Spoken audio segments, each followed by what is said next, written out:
বন্ধুরা, আজকে খুব সকালে উঠেছি। সূর্য ওঠার আগে তোমাদের একটা জিনিস দেখাবো, দেখলে তোমাদের খুব ভালো লাগবে। যে জিনিসটা দেখো, এরকম ভিউ কোথাও পাবে না।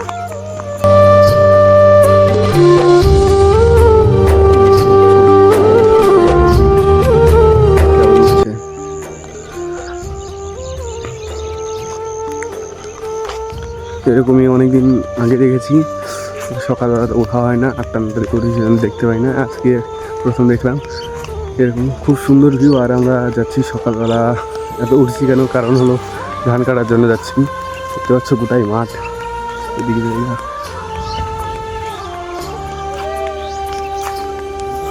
मेरा हृदय तुम हो, श्वास तुम ही रहती सदा हो मेरे पास तुम। ধান কাটার জন্য যাচ্ছি, ধান টান কেটে আসি। এত সুন্দর আজকে জিনিস দেখালাম, এটার জন্য একটা করে সবাই লাইক করবে, ঠিক আছে?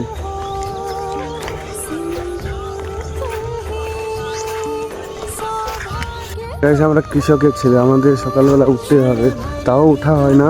8টা 9টার দিকে উঠি। আজ প্রথম সকালে উঠছি। কালকে উঠছিলাম ধান কাটার জন্য, কালকে সূর্য উঠে গেছিলো, তখনকার ভিডিওটা করেছিলাম, তো ভালো হয়নি। আজকেরটা খুব সুন্দর আছে, দেখো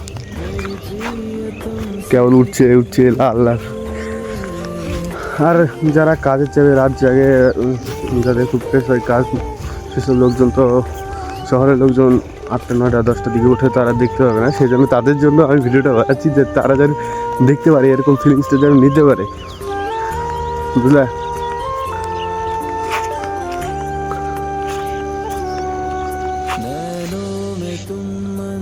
দেখতে পাচ্ছ কেবল উঠছে সূর্য।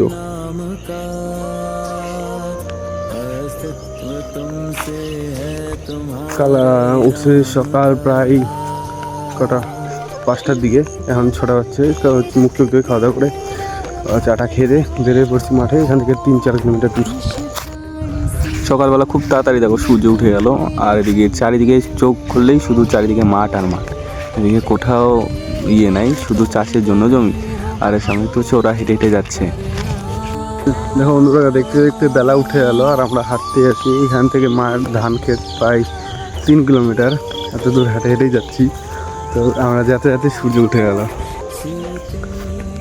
তো কালকে ধান টান কেটে শরীরে সেই ব্যথা, হেঁটে হেঁটে যেতে হয়, প্রায় 6 কিলোমিটার হাঁটতে হয় যাওয়া আসা। আবার এখানে ধান টান কেটে যাবো 11টা 12টার দিকে আবার বাড়িতে। তো দেখো ভিডিওটা দেখতে থাকো। আর এই ভিডিওটা যদি ভালো লাগে, লাইক কমেন্ট শেয়ার, একটা সাবস্ক্রাইব আর ভাইরাল করে দেবো না তাড়াতাড়ি। আর একটু পেলেই বাগানটা পার হলেই জমি সামনেই, সামনে ইটভাটা আছে, ওখানে ইটভাটার পাশেই জমি। কাজের সময়কার ভিডিওটা দেখাতে পারলাম না, ধান টান কেটে তারপরে তোমাদের দেখাচ্ছি। টাটা বাই বাই, আবার দেখা হবে নেক্সট ভিডিওতে।